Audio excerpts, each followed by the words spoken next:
Welcome to Campo and Joe. We are on Facebook Live. We're on all the other 1010XL social channels, and we're just trying to kick out another Campo and Joe. So welcome in if you're tuning in now or whenever you decide to find us, wherever you listen to podcasts. Joe C. from XL Primetime, noon to 3, weekdays on the Superstation, and then a Super Bowl winning coach, Dave Campo, right here with me. How you doing, Coach? I'm doing great. Great. This is a good day, and anytime we get to talk football, I'm doing great. So this is what we're going to do. We're going to talk a little ball, but I'm going to lean on Coach Campo a little bit today about a subject it's football, but it's off the field and it's Hall of Fame worthy for a discussion. So you want to start off with that? Whatever. You're the host. Okay. All right. Now we're going to talk a little mini camp. The Jaguars wrap things up. I got some questions about whether or not Doug Peterson, I don't know, went soft on the guys, so we'll get to that coming up in just a little bit. But let's just start out with a pretty big story that popped earlier on social media with Bruce Smith, and he actually did a story, I want to say it's with the Buffalo News. But anyway, Bruce Smith, a Hall of Famer, decides to come out and criticize the movement that got Tony Boselli voted into the Hall of Fame. Now, when I say movement, he's basically criticizing the fact that they went and zeroed in on one game, and he believes that one game is what they used to convince voters to vote Boselli in the Hall of Fame. Now, what you're saying, what game? It was the game against Bruce Smith when Tony Boselli dominated him. So let's just start there with the conversation. What was your first reaction to all this? Well, first of all, I saw the game, and rightfully so, they went to that if that's the criterion. Yeah. But I'm a little disappointed in Bruce that he would even broach that subject at this particular time. You know, one of the things he did say was he was flattered that they picked that one out as the one to look at, and he should have left it at that. Exactly. I think what happens in this with him is somewhere along the line he's a little jealous. Somebody's been busting his chops a little bit about the fact that here's Boselli going in and it was because of him, but that's not the case. You know, it's like anything else. You know, it's a body of work. And, you know, you could say whatever you want. I coached against Boselli. I know Boselli is a Hall of Fame candidate. Yeah. So it's, you know, a body, and maybe that particular game against a great player like Bruce Smith was the nail in the coffin. Yeah. But that coffin was about 3/4 nailed before that game came in. I can promise you that. It was a pinnacle moment, and the Hall of Fame committee has voted several times on Tony Boselli, and they've said no several times. So it's not like they look at this one individual game this go around and all of a sudden decided to put him in. All right, so let me give you the quote, and then and we can, you know, take this in a couple of different areas. But this is where I think Bruce Smith, and I think you agree, decided to make it more about him and try and maybe pit people against Boselli. So here's the quote. A large part of the campaign to promote Tony Boselli into the Hall seems to hyper-focus on a single successful performance he had against me in a 96 playoff game. This is Smith talking. On the one hand, I'm quite flattered to be considered the gold standard by which another player's game can be measured to determine his qualification, but on a more serious level, I and other Hall of Famers believe it sets a horrible precedent to negatively zero in on a standing member of the Hall's play in order to validate the candidacy of a nominee. So it's like he got his feelings hurt. Absolutely. I think, like I said, he's a little jealous about, people talking about that. He's probably a little nervous about when they put the video together at the Hall of Fame that he's a prominent member of that video. Yeah. I think that played into it. I think it's a little bit petty. I think it's going to hurt his reputation more than it's going to hurt Tony Boselli, because I truly believe that Tony will take the high road, and that's who Tony Boselli is. So to me, it was an unfortunate thing, especially with it being so close to the induction. And if I was Tony Boselli, I would laugh at it, to be perfectly honest with you. It's funny because I go back in time, and like you said, you coached against Tony Boselli. And I, as a media member, this is 1996. This is when this team had just barely been born in the National Football League, a pup. Expansion team in 95, they go 4-12. 96, they sign a couple of guys, including Leon Searcy, who was referenced by Bruce Smith. And they all of a sudden get on a tear second half of the season. And I'm telling you, Coach, from the David Lambs, the Frank Frangis, all the media people that had been here for a long time. And then I was just getting rolling in the media here. To have that run, to get on a roll, and Clyde Simmons made a huge play in that game. Many others, Natron Means made some huge plays in that game. But to pick off Denver and beat Buffalo, those were staggering defeats. And other teams didn't handle it very well. And I don't think Bruce Smith still has not gotten over it. Yeah. Here we are this many years later. Yeah, and to me it's quite evident. And the one thing that everybody should be aware of is the Hall of Fame is about a great player, but it also includes character, how they handle, were they an integral part of their team being successful? There are a lot of criteria there that have nothing to do with whether or not he whipped Bruce Smith or not. Yeah. But he did whip Bruce Smith. Did.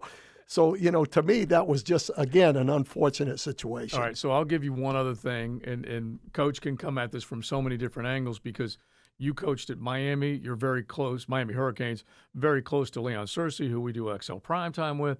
And Bruce Smith, in maybe, I don't know if he's discrediting Tony, but he's certainly knocking the Hall of Fame movement that Boselli had. In doing so, he props up Leon Searcy a little bit and says that Searcy had the job of protecting Mark Brunell's blind side because Brunell was a left-handed quarterback. Now, when you think about the idea of that, do you what goes through your mind when you hear him say something like that? Is it a negative towards Tony or a plus towards Leon? What was he doing there? I just think he used that to prop himself up, you know, to be honest with you. To me, you know, prop up his narrative. Right. You know, that it wasn't who he isn't who everybody says he is. And to me, that's a slap in the face. And again, it comes down. I heard your show when Leon made the comment about the fact I was in the room with Tony Boselli. Yeah. I played with Tony Boselli. Yeah. I looked at him and I watched him whip a lot of people and some pretty good players. Yeah. So you know, it's a mute argument to me. To me, it's a slap in the face. And Leon also said the only guy that he could really recall giving Boselli any fits whatsoever was Michael McCrary. Right. Baltimore Raven defensive end. And he said Boselli still won his share of battles, but he was maybe the only one that kind of got under Boselli's skin a little bit. Right. And again, that's it's a total career situation. Yeah. And I'll go on record right now. Bruce Smith was pretty darn good. I'll go on record that Tony Boselli was pretty darn good, and that's why he's going into the Hall of Fame. Yeah, I'm stoked for the franchise, stoked for Tony, for all the fans. There's a lot of them that are making plans to come up to Canton. We're going to be up there, so it's going to be really cool. All right, so let's get to the mini camp. And you know, you and I are like not very often are you and I on polar opposites when it comes to the opinion of any argument. I might look and learn from Coach. Sometimes he'll go, you know, that's a good. I learned from you as well. Every once in a while, he goes, that's a good thought, Joe. But I was shocked when Coach disagreed with me. Let's set it up. Mandatory minicamp. Whenever I hear mandatory minicamp, it sounds very important for a football team, for a head coach, for the team to come together before they send them off for their break before they come back for training camp. Doug Peterson makes the decision to let go of all the healthy veterans that he thinks has put in the work, bring some of the guys that are rehabbing because they're in the building anyway, bring them into the minicamp this week, and then take the rookies and work them a little bit more. Before I tell you what I think, you tell people what you thought. You didn't think it was a bad idea. Well, I don't know if it's a bad idea or a good idea, but what I do know is that as an assistant coach, I wanted every minute I could with every player in order to get across the little things, okay? But as a head coach, when I look at this franchise, and in my opinion, if Doug Peterson felt that getting the offense and defense installed and the work ethic of the players since he's been here merited the fact that when he looked at his process and where he hoped this team would be at the end of OTAs, and he felt that had been accomplished. Now, the most important thing to me that he has to come out of this thing with is trust of the players. With what is going on, what happened last year, he's got to look at that and say, okay. And I've heard him say it many times, Joe, about when we get to training camp, it's going to be a tough training camp. So in essence, he's saying to them, look, you guys continue this work ethic, but I'm going to get you in training camp. You better come in ready to go, but I'm going to give you your props for what you've done. I feel good about what you've done. Now continue it for the next 6 weeks on your own and come back here and be ready because we're going to go after it. So to me, I think he showed a lot of confidence in the team. Right. I think it was important for the team to get the feeling that they were on their side as far as positivity going forward. And what they were going to get in those last 3 mini camps, that outweighed it in his mind. All right. And Coach, I'm looking at this one note that he sent me, and there was a comparison, or another example of a player getting benched in favor of another one, Tevin Jenkins. And you said, you can't take everything out of what you see in the OTAs. And the coach's philosophy, as you're describing right now, is one of the most important things to get across right now. So that I get. I totally get that. And maybe it is more of all right, I'm going to give you a little room here. I'm going to find out what you do with this little extra break I give you. And then when we do come back, I'm going to be able to push you a little bit harder because I gave you something. Now you're going to have to give me a little more. And that's maybe the trust factor that you're talking about. You pull them a little closer together. Let me just say this. I talked with a coach at another ball club that's about to go through the same thing. And his comment was, which if I was an assistant coach, I might make the same comment. The only negative about it, which is something that you've brought up and a number of people have brought up, and this guy brought up, perception to the people out there. You're in a 3 and 14 season, and now you're giving players off. But that's an argument that fans make all the time. If a guy holds out, how can a guy hold out that's making $18 million a year? That's a fan. That's what they look at. So I don't think Doug Peterson gives one darn about what the perception is. His program is what he's looking at, his process. And that, to me, is what makes the difference. But as an assistant coach, this guy I was talking to was all upset because, he wanted his hands on his guys, 2 more days. I guess maybe a couple of things that I did come out of this. And again, you need to get as much work in as you possibly can. This team, 4-29 over the last 33 games. 4-29. It's not good. And I feel like, and when I set up my opinion, I made it very clear, you can't blame Doug Peterson for 4-29. Right. That's not his fault. He just inherited or was given the responsibility to fix a 4-29 team. So he's going to do it his way. That I totally get. But then the other part of it, I say to myself, all right, if the offseason sometimes can be looked at as way over the top, coaches trying to control players, they don't want to let them loose. I totally get that. And I do get the idea of just 3 practices being minimal. But other teams are getting better while you're not doing anything, and that's what I worry about. Yeah, and again, I see trying to get better. I see your opinion, and I don't question your opinion. What I'm trying to do is I'm trying to get into the mind of Doug Peterson, right? Not the perception. I'm trying to get into the mind of a process of how you feel is the best way, how he feels the best way to give this team the best chance of coming out of the gate strong and getting started. And that's always going to be an issue. Yeah. That's why I brought up the impression that everything that's what it does to people that are looking at it from the outside. And inside that locker room, they're looking at one another going, Coach has got us. And I do understand that too.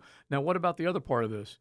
The fact that they do have the extra week of training camp. Right. That's also maybe a good reason. That's a plus. Yeah. There's no question about it. And they have an extra mini camp. An extra preseason game. Yeah. those are big things to me, because these young guys that are out there, and he did keep the young guys for this 3-day mandatory mini camp to do work on fundamentals. Well, that's going to carry over into a young player going into training camp. If he hasn't shown something, ability to improve, ability to understand what's going on, he's going to have a tough time making a roster, because they don't have time to fool around with those guys. Yeah. Well, in this case, they do, having the extra game of minicamp. Yeah, and the extra preseason game. Right. I get the minicamp preseason. Yeah. But an extra week of work, when it does mean something, it gets you closer to putting pads on. And then, a couple of other things do occur to me, and it's funny because I don't want to walk back my comments. I still feel the way I feel. No, you're walking back them a little bit. I still feel the way I feel, but I'm now trying to logic it out. How about that? That's what I'm trying to do, because I think to myself, you're going to have 90 players in camp. You have an idea of who you have at the top of your depth chart. How much time will you get to work with these guys that are on the butt end of your depth chart? And maybe it does give you a little more time to evaluate an injured player, to evaluate a rookie. Now, if they would have kept some of the other fringe guys back, then I really would have appreciated the fact that he says, I'm going to drill down instead of having 90 guys on 3 football fields and I'm all over the map trying to figure out who I'm keeping. I want to see a handful of these guys and take advantage of this opportunity now. Yeah, I think that bringing up the fact that you have the extra week probably is part of the reason. There's no question in my mind. And they're gonna slowly reduce the roster. Remember, over the last handful of years, they would go from that one cut and then right down to 53. Yeah, they have time to do that. Yeah. And again, the extra week gives them an opportunity for some of the younger players to have a chance to make the ball club. So, all right, so just a couple of other things that you might have taken out of the overall picture of the mini or the OTAs before you ship them off. You as a former head coach, what kind of work do you feel like you needed to get done, and what kind of work do you think this team got done? Well, I think number one is implement 2 things. One is know who your team is. Each individual guy. And to me, that's one thing that Urban did not do. In my mind, Urban didn't know every individual player. I think Doug Peterson does. You mean Roy Roberts as opposed to Roy Robertson Harris? Yeah.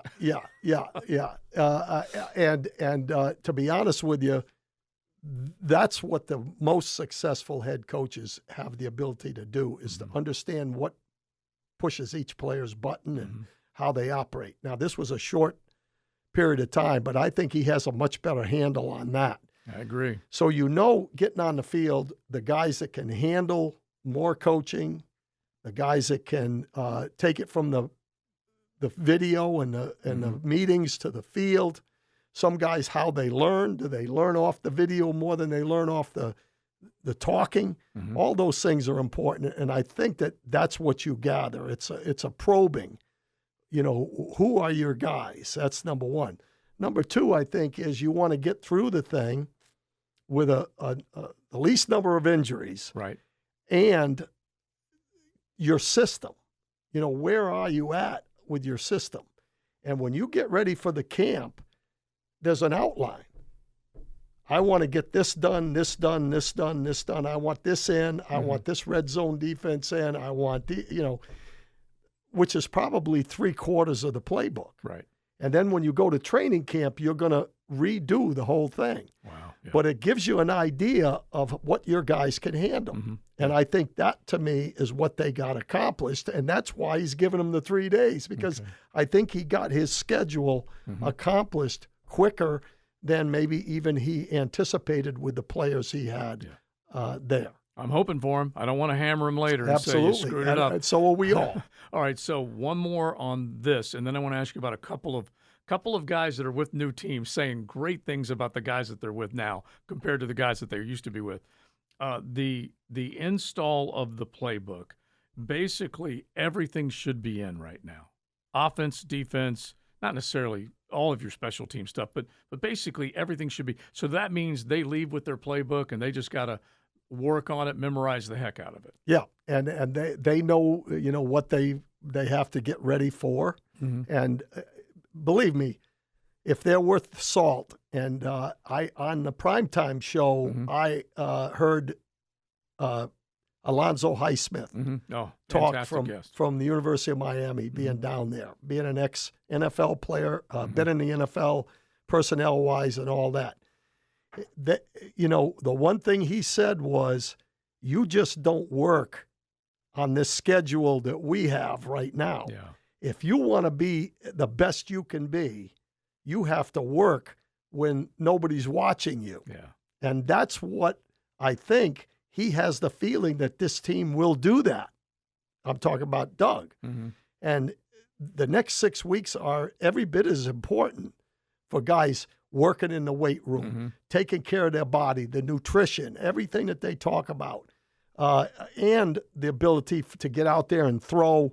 Trevor throwing with some of his receivers, wherever it is, they have to continue to work. And I think he has a pretty good feeling that this team is got that type of a mentality, and a lot of it is character of the football guys he's got with him. Because this is when guys start to build teams, and this is what the winners that we follow, this is what they talk about. They put the work in. They don't have a coach necessarily leaning in all the time telling them to work. They're working.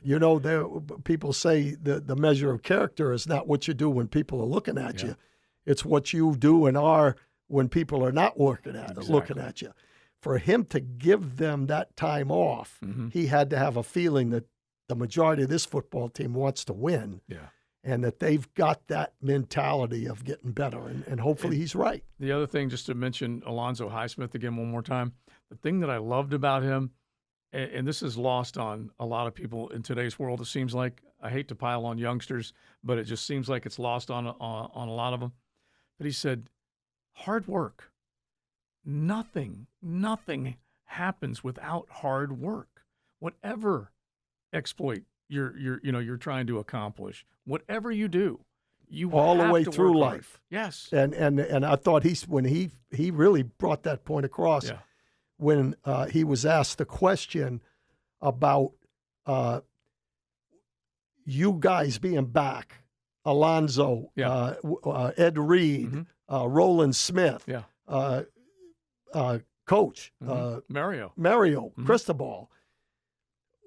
What does that do for the guys? And he said, it really does nothing for them. It's true. What I hope to get accomplished is to show them that the only way to be successful is the work ethic. Yeah, exactly. And that's the bottom line of the whole thing. And it follows Kirby Smart's quote that will always ring in my head: hard work works. Yeah. Hard work works. And he said, we're working. Yeah. Oh, exactly. No, Mario said that. Yeah. Mario Cristobal said, I can tell you one thing about Miami. Yeah. Miami's back to work. Yeah. It's beautiful. That's it really is. And I'm not rooting for the Canes out there. I am, but I know you Florida guys are a little bit different. I'm a proud Florida alum. I'm not rooting for the Canes. But it is better when Florida State, and Miami are all in there knocking heads. It's just so much better. All right, so let's finish with this. Tyreek Hill, he goes from Kansas City to Miami. He gets paid a ton of cash. There's been talk during the offseason about whether or not he's going to miss Mahomes, whether he's going to love Tua. And there was, a couple of pieces of video that came out on social media about whether or not he and Tua are going to be able to hook up for big plays. So let's start there. Tyreek Hill on a podcast that says it needed to be said. That's the name of the podcast. And so he had to say something that would be it needed to be said worthy. And he says that as much as he loved Pat Mahomes, that he feels like Tua is a more accurate passer than Mahomes, that there was a lot of improvisation, there was a lot of, and I'm putting words in his mouth now, but basically saying that it wasn't everything Mahomes, that Tyreek had to make some plays as well. I laughed when he said Tua is more accurate than Mahomes. I mean, come on. Now, what is he doing? What is he doing? He's winning over his quarterback, right? Yep, propping him up, and he wants the ball, and he's going to get in a relationship with the quarterback, and he wants that to be part of it. Yeah. It's interesting because here's the only thing I could equate when I heard that comment. I also heard it with Devontae Adams with Carr, right? Yeah. I was in a Pro Bowl coaching. Two of the quarterbacks were Troy Aikman and Steve Young. Pretty good group. Right? The most accurate guy of those two guys was Steve Young. But I'll guarantee you, I want Troy Aikman. Wow. And that's the difference. Yeah. There is some things that might be different about Tua than Mahomes. Yeah. But the playmaking ability supersedes all that stuff. And when you look at, if I'm not wrong, if you look at Tua, his completion percentage, while it wasn't down the field, was pretty high. That's what I was going to jump on. So his accuracy was pretty good. And maybe Mahomes' accuracy wouldn't have been that good in that situation. But I guarantee you, I want Mahomes. And that's the difference. And that's the difference. And I think what you just said, he might have been touching on because Tua's numbers, and I want to say it was less than 10 yards. Correct. Like in the 77% of completion range. Right. You go beyond 15 yards, and it dropped to 40-some%. But I think Tyreek is saying, just toss it to me right here. You don't need to go deep. Let me have the ball. That's it. And I'll make plays. I think you might hit on something. But you and I might have to debate that Steve Young, Troy Aikman thing because Young was unbelievable. He's a great quarterback. Don't get me wrong. But the combination, he was more accurate than Troy. He was nearly 70% for his career. Right. But Troy won big ball games. Yeah. I'm with you. For me. I'm with you. All right, so here's Davante Adams. So Davante Adams leaves Green Bay, goes to Las Vegas, reunites with Derek Carr from back in his college days.